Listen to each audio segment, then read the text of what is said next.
On this day in May, Barbara Hoffman is shopping for plants that not necessarily look good right now, but plants that will look great in 2 months. If you buy something that's really, really mature, it's going to be overgrown by August.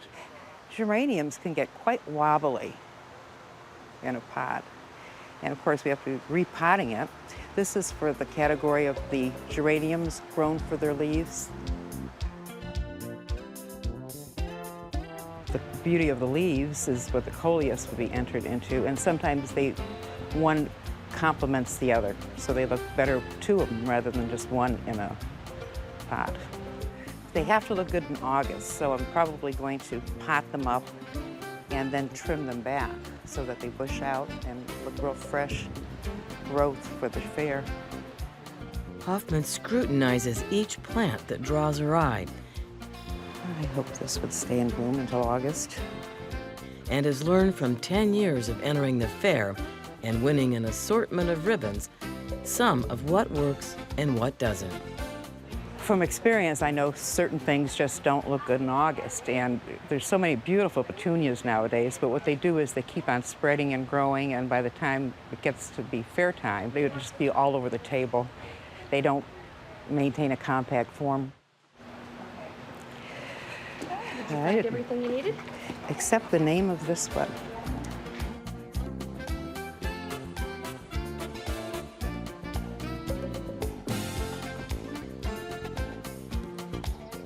Once home, her granddaughter Madison helps select which plants should go in which pots, and they begin planting using coffee filters, new potting soil, and moisture crystals.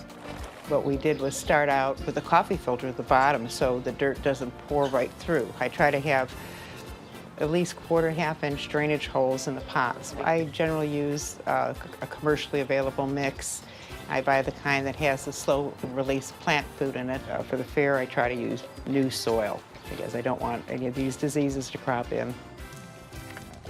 Come July or August, we're going to need as much moisture as we can get because potted plants do dry out quicker than the ones planted in the ground.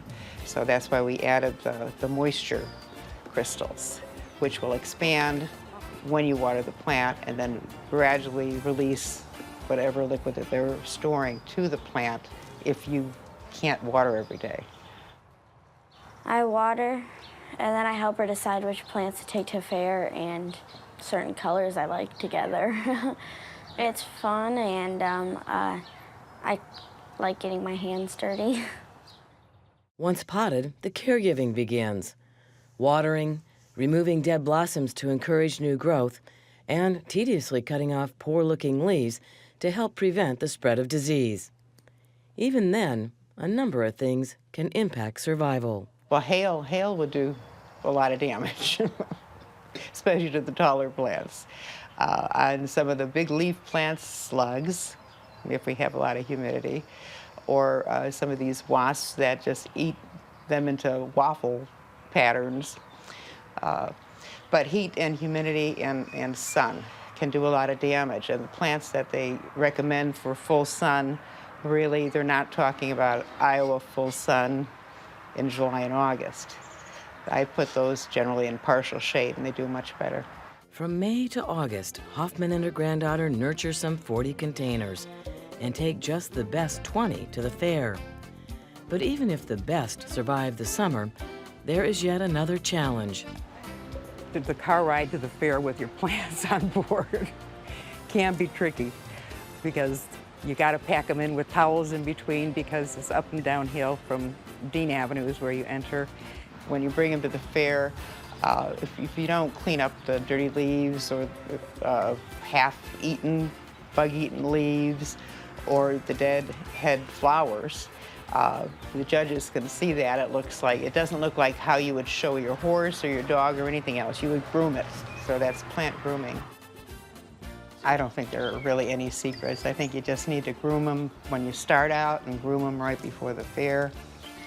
Keep your eye open for new varieties and take what looks best to the fair.